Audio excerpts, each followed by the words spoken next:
who have been murdered, killed in Nigeria. We're going to be working on that problem and working on that problem very, very hard because we can't allow that to happen. No Sunday service as the White House full few hours ago. Moment Trump finally summoned Bola Ahmed Tinubu. This have never happened before, that Tinubu actually was in fear. Tinubu that will not before is a kind of man that will always come without fear, but Tinubu panicked few hours ago. Moment Trump actually summoned him. You know, it was few days ago that they actually reported the atrocities and everything, the shenanigans that is happening in Nigeria. Some bishops went to the White House to report everything to Trump, and it was few days ago that Natasha Akpoti actually reported a Akpabio to the UN also. So all eyes on Nigeria at the moment. So now they finally call up Tinubu. Now Tinubu never said this coming. They been that know he would have released Nnamdi Kanu because it is the same thing that Nnamdi Kanu is fighting for. That's what they call Tinubu for now. Come and see what Tinubu did. Come and see the way Tinubu was shivering. So I'm let guys to stay connected to the end of this video. If you can share the video, just do it to share it. Share it to the best social media platforms. Let it go viral.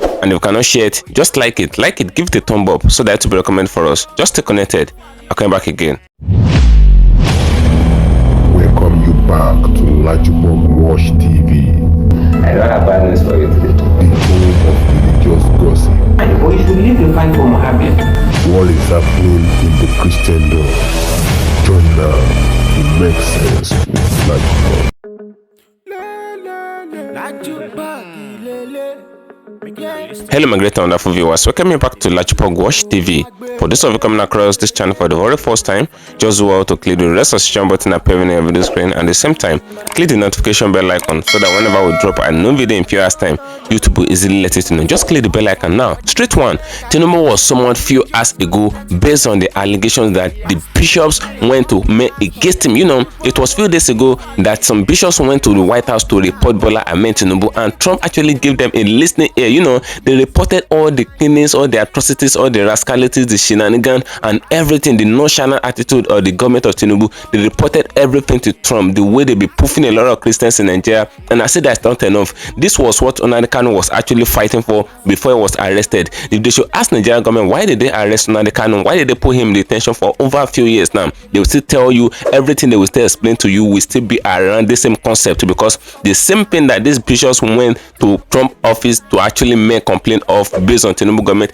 was what Nnamdi Kanu was fighting for. You know, I made an analysis yesterday. I said if they should estimate the number of Christians in Nigeria and they estimate the number of Muslims, the number of Christians that have the highest population will come from the eastern part of Nigeria. Obviously, the Igbos are the most populated Christian as far as Nigeria is concerned. If the Igbo is eradicated from Nigeria, Nigeria can be Islamized easily. The Igbos are the reason why Nigeria have not been Islamized now. Now they reported everything to Trump. Now all eyes on Nigeria. All eyes on Nigeria at the moment. Trump is finally saying to the issue they want to sanction Bola Ahmed Tinubu. The Tinubu that will not before is the kind of man that will never fear and have full courage. But when Tinubu finally appeared, Tinubu was actually panicking. You will see it for yourself in this very video. I'll play the full video. You will see everything the way it goes. So I would like guys to stay connected to the end of the video. If you can share the video as you're watching it, just do all to share it. Share it to the most social media platforms. Let it go viral. Let a lot of people get to know what is happening at the moment. And if you can share it, just like it. Like it, give it a thumb up so that it will be recommended for us. You know, the reason why the bishops find the temerity and the mind to go to US to report Tinubu was the fact that one, they frustrated, and the number two reason is because democracy that Nigeria is practicing actually emanated from US. You know, I made this thing in one of my videos that I made a few days ago. I said democracy came from the United States, and this democracy in question is the government of the people, by the people, and for the people. And this is the same thing that Nigeria is claiming to practice, even when the Nigeria government is not for the people, it's not by the people, and all of that. But they claim to be practicing democracy officially. So if there's any issue based on democracy, US is the headquarter of all democracy. So that's why they're reporting Tinubu to Trump. You know, when Biden was there, they couldn't report Tinubu to Biden because Tinubu and Biden, they have this cordial relationship. They were very close and they were together. So if you should report Tinubu to Biden, it's just like a waste of time and energy. But Trump did not have that cordial relationship. So they're reporting Tinubu now. All eyes on Nigeria. Natasha Akpoti reported Akpabio to the UN. What temerity. You should know that these people already know that Trump that is there is not having a cordial relationship with Tinubu and all of that. But kasala burst the moment the bishop actually appeared in the White House to report what Tinubu have been doing and the way they have been turning their blind eye on what is happening to Nigerians, the way Nigerians are actually losing their life, and why they still keep Nnamdi Kanu in detention, even when Nnamdi Kanu actually fight for this same cause. Why they still put him in detention? You will see show for yourself. You will see everything the way it goes. So just stay connected to the end of the video. I'm going to be playing the full video, even to the extent that when the bishop that went to report Tinubu, when they came back to Nigeria, Tinubu invited them. You will see things the way they go. A lot of Nigerians have been angry based on what actually happened, what the bishops did when they come back to Nigeria, the way they deal with Tinubu and all of that. A lot of Nigerians have been angry based on that, but I will play the full video of how everything went in the White House, what is happening in the US now. Nigeria is on the news right now internationally. Nigeria is on the news, is on rampart. Trump is ranting Tinubu's name and Nigeria name in his mouth. Just stay connected. Let me play the full video. If you can share the video, share it. If you can share it, just like it. Stay connected. See the meeting that the bishop had with Tinubu before Tinubu went and all of that. And from there, you will see why Nigerians are angry. And after the video, you will see what Trump said and what is happening in the US at the moment. Just stay connected. I'm coming back again. We had previously sought an opportunity to meet with you last year, but for some reason did not receive a formal response from the relevant office. Nevertheless, we are deeply grateful that you have made time to welcome us today. Your Excellency may recall our meeting with you at the Catholic Secretariat of Nigeria ahead of the 2023 elections. That encounter provided an opportunity for us to hear your perspectives and share our vision for our beloved country.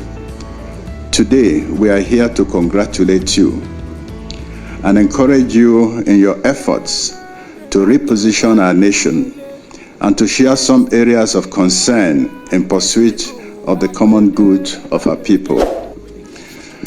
We acknowledge your efforts in building up our nation and recognize the significant challenges these endeavors have presented. The removal of fuel subsidy in particular has caused considerable hardship, a reality of which you are undoubtedly aware. We also take note of your initiative in the tax reforms, which in the long run we hope will generate more resources for advancing the common good. We earnestly pray that at both national and subnational levels, adequate checks and balances will be instituted to curtail waste and promote prudent stewardship of our nation's resources. Sir, you are more aware than we are of the grave threat that insecurity poses to our nation. It has regrettably become a persistent scourge in our land. While we acknowledge the efforts of our security agencies, we cannot ignore the increasing resort to self-help measures by citizens who have seen their lives, property, and livelihoods devastated. Nigerians feel almost entirely helpless as a ragtag army of murderers continues to threaten the very fabric of their existence. We earnestly seek your assurance to rekindle hope and inspire confidence in the hearts of our people. Your government's policy mantra is anchored on the principles of renewed hope. In this regard, we are pleased to inform you that the Holy Father, Pope Francis, has declared this year as the Year of Hope, the Jubilee Year of Hope, a theme we adopted for our conference. We came with the final fruits of our deliberations and we share them with you. Mr. President, during our interaction 2 years ago, we raised serious concerns, one of which is on education, particularly the fate of mission schools taken over by the military. You shared how, as governor of Lagos State, you implemented their return. We urge you to extend this initiative nationwide and establish a committee to enhance collaboration in the education sector, especially at the foundational level.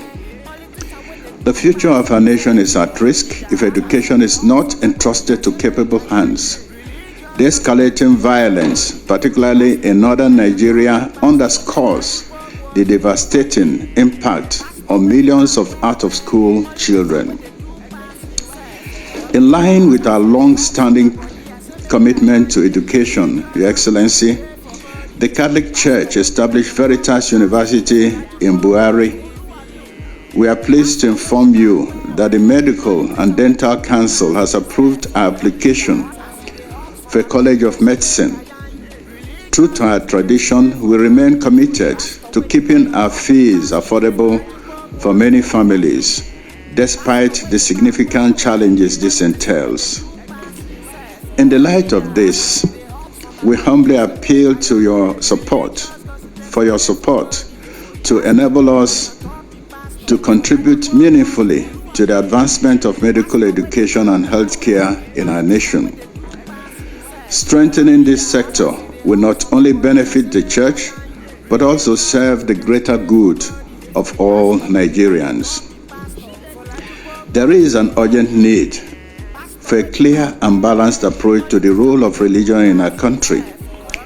Despite the constitutional provisions that imply a secular framework, Nigeria remains a nation of conflicting moral claims, lacking a well-defined vision for how religion can serve as a force for moral integrity and patriotic unity.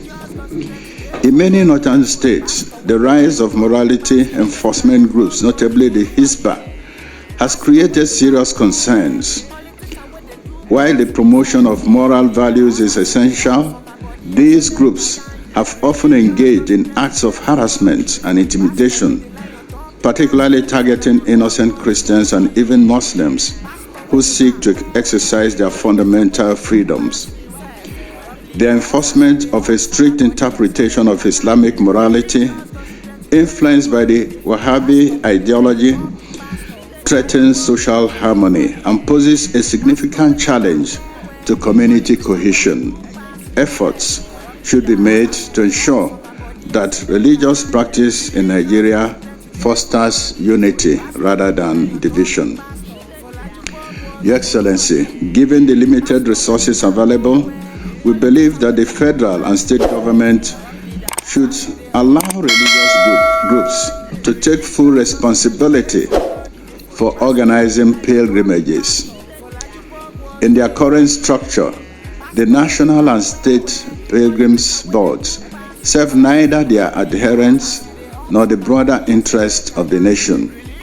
You are undoubtedly aware of the instances of corruption that have led to the removal of some board executives. To ensure greater efficiency and accountability, we propose that public funds be redirected towards pressing national needs. We appeal to Your Excellency to direct the Ministers of Education and Health to ensure equitable access to land for places of worship for both Christians and Muslims across the country without delay. Mr. President, we once more express our gratitude for this audience and for your willingness to engage with us on these critical matters affecting our nation. We assure you of our continued prayers and collaboration for the good of our beloved country. As we conclude, we invoke God's abundant blessings upon you, your family, and all who serve in your government. May the Almighty God grant you wisdom, courage, and strength to lead with justice and compassion. May He guide your efforts towards peace, unity, and prosperity for all Nigerians. And may His divine hand steer our nation towards a future in which our hope for a flourishing, peaceful, and united Nigeria will become real. Amen. Yes, it's good to learn from the lessons of the past to really navigate today and move forward. I met you when I was contesting. And by the grace of God, with your support and prayer, I'm today the President of Federal Republic of Nigeria, a great country in the continent of Africa.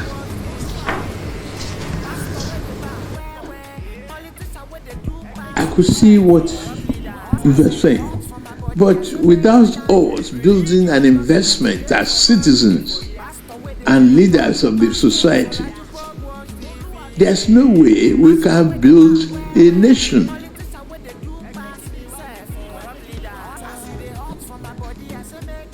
Citizenship be by investment, and this is what you are preaching. Yes, the fuel subsidy was hard, tough for me, but it's a hard choice that Nigeria must face if we are not going to bankrupt our country,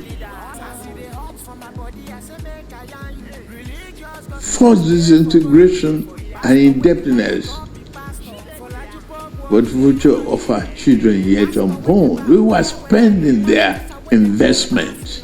We are spending their rights.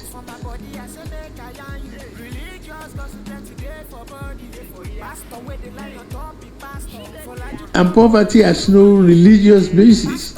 There's no religious connotation, no identity. It affects all. And we must fight it together.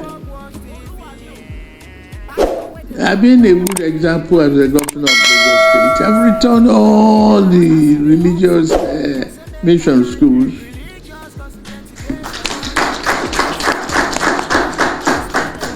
When we look at the possibility of a committee, because when you look at the constitutional democracy, it is tough for its twists and turns. Where are those schools being? No, they are in the hand of the state governments, of nationals. They are not federal institutions. It's just pretentious, caliber designation when you say this is a federal school. This is a Nigerian school.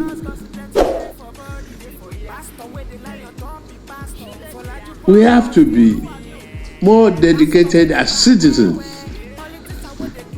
We have to invest in ourselves. I'm glad you mentioned the tax reform. That's part of the investment opportunity. Citizens must be able to build their nation. This insecurity, everyone is affected, Christian, Muslim alike. And I have no religious behind. But, I won't be a bigot. My wife is a pastor of Redeemed Christian Church faith.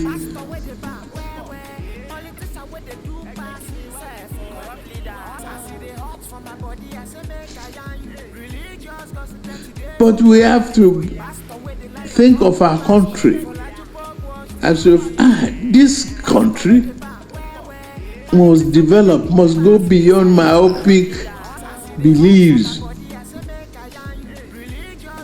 must stand beyond religious bigotry.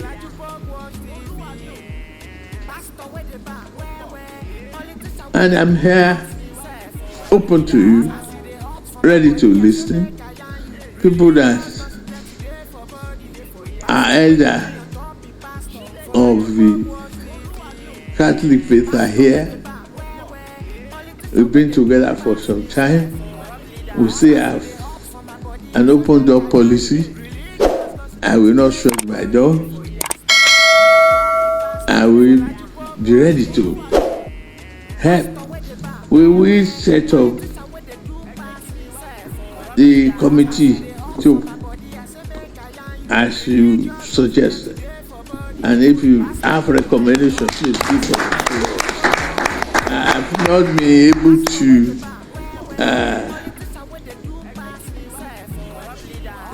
set that up instantly. Now, we've established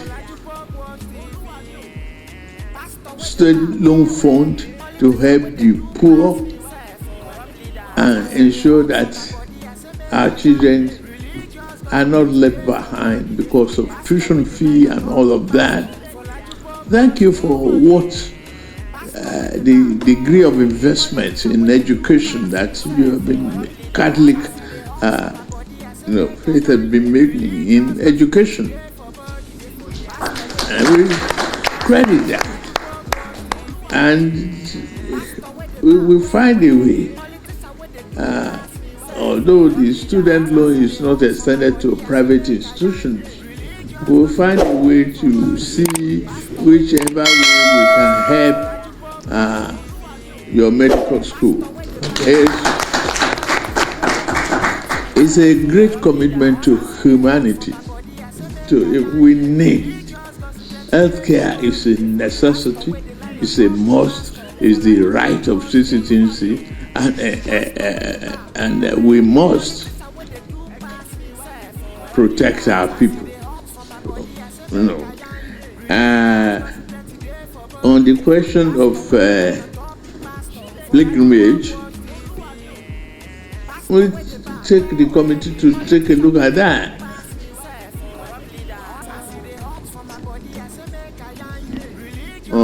To me, it should be open. It's not a priority for social welfare.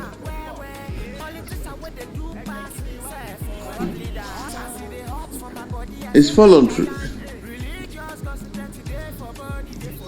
To me, that's the way I see it. And the management of public fund is uppermost in my mind. Today I can look back with pride of what is happening to Lagos when I was the governor of that state. I'm very proud of what has happened. I want to be able to collaborate, work with you. Look at where we can, uplift our people. This is a great country. And we have to invest in the development of this country as citizens.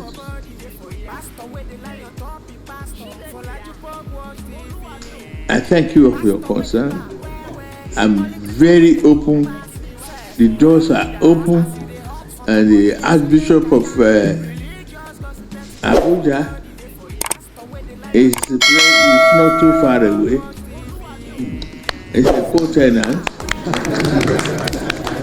and we have not revoked this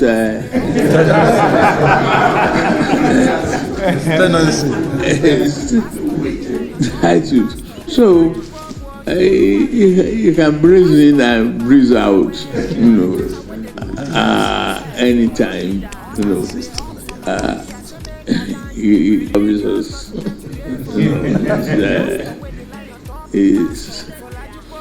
and congratulations on the length. I wish you continue to pray for the country. I pray this Ramadan will be a successful one. The economy has turned around. Hope. And the certainty of investment is there. People are coming in to invest. In Nigeria, I am very proud of that. We think what seems to be a very difficult beginning is now showing us hope. If you see competition among the petroleum sellers, Dangote and others in pricing, if you are seeing the prices of foodstuff going down, so, and you mentioned pilgrimage. Majority of the farmers are paying their wage because they have bounty harvests and they are making economic gains from the harvest. Glory be to God. We think we are not half time yet. I'm very proud to be seeing this period, to be alive, healthy, and be thankful to all of you for your prayers. And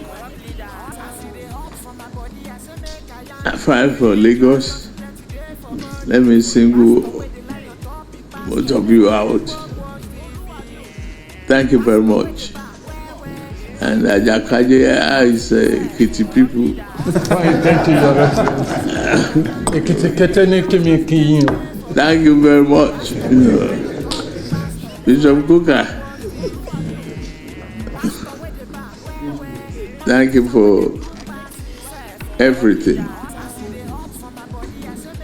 Thank you, Your Lordship.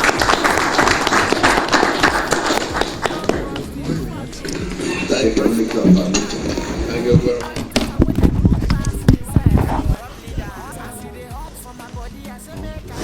Who have been murdered, killed in Nigeria. We're going to be working on that problem and working on that problem very, very hard because we can't allow that to happen.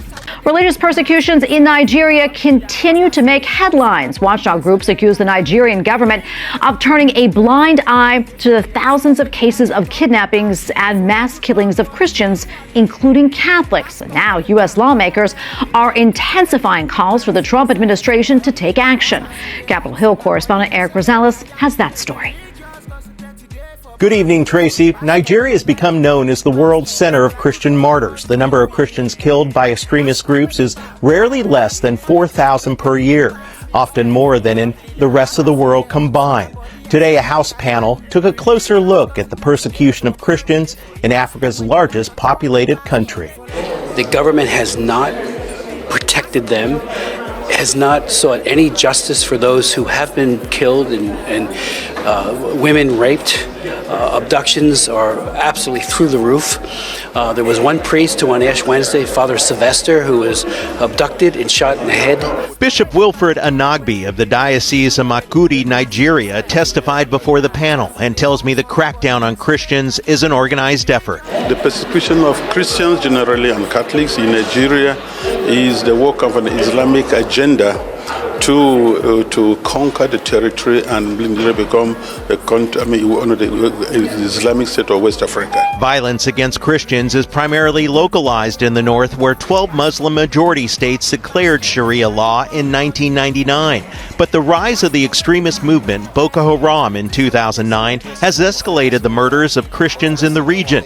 Democrats blame the Trump administration for making the problem worse. That the mass cancellation of USAID projects and the dismantling of USAID by the Trump administration will only worsen this violence and weaken the institutions needed to combat extremism. The bishop and others are also urging President Trump to redesignate Nigeria as a country of particular concern, which gives our government some tools to try to bring them into a proper alignment when it comes to religious freedom and making sure that Christians and other religious minorities were not persecuted. Unfortunately, the Biden administration removed that. The bishop is asking all Catholics to pray. This advocacy is important. So no, because we can't just die in silence.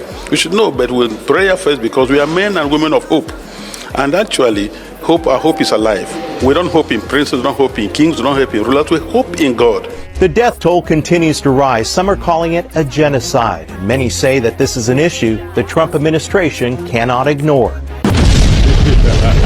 Thank you for staying connected, my great and wonderful viewers. You can see everything that happened. You can see everything the way it goes. You know, The bishops that went to Trump's office to report everything that Tinubu had been doing, you know, they already get the attention of Trump, and the US media is already putting it everywhere. They're already talking about it. Nigerian news is everywhere now. All eyes on Nigeria. You know, during the regime of Biden had this most relationship with Tinubu. Even when there was protests in Nigeria, embargo government protests and all of that, Biden saw everything, but he couldn't see some kind of pain about it because he's a very good friend of Tinubu. But when Trump get there, Tinubu did not have that cordial relationship with Trump. So a lot of people already know this. So they begin to report everything that is happening in Nigeria. They're reporting it to Trump, and Nigeria is already on the line. Nigeria is trending at the moment. A lot of eyes on Nigeria. You can see everything that was said in this very video. And as if that is not enough, when the bishops arrived back to Nigeria, Tinubu invited them. He invited all the bishops and all of that. He had a meeting with them. But you notice that everything that was said in this meeting is just kind of adding up.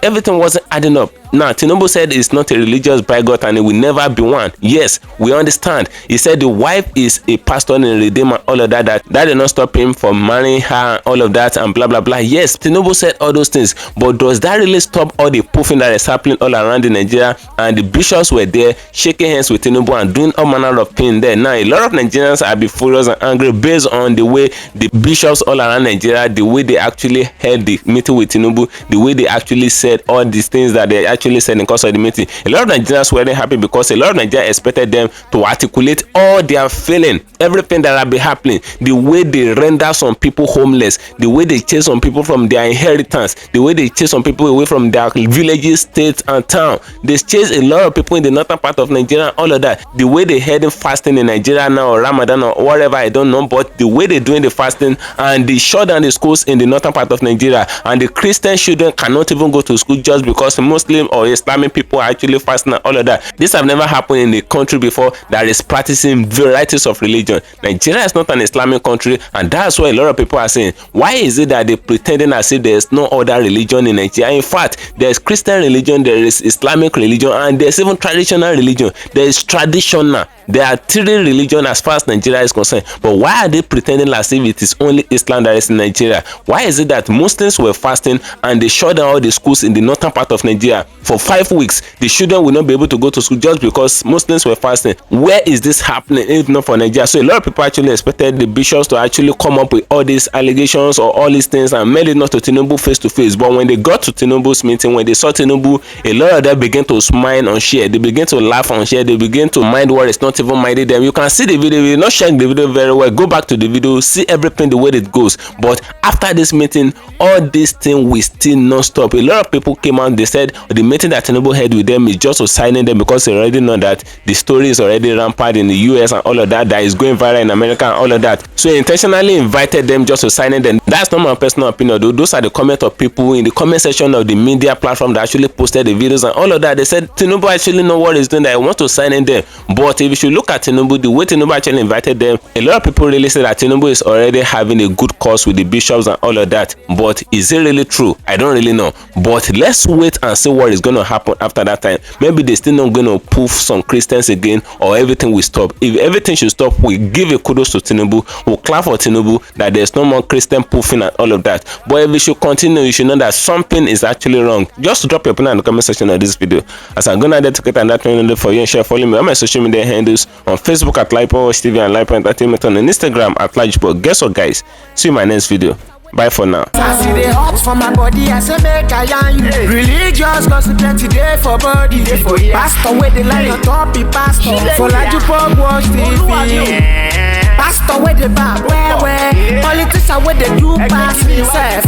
Leader, all the while you waiting for church. All as LAJUPOG Watch TV.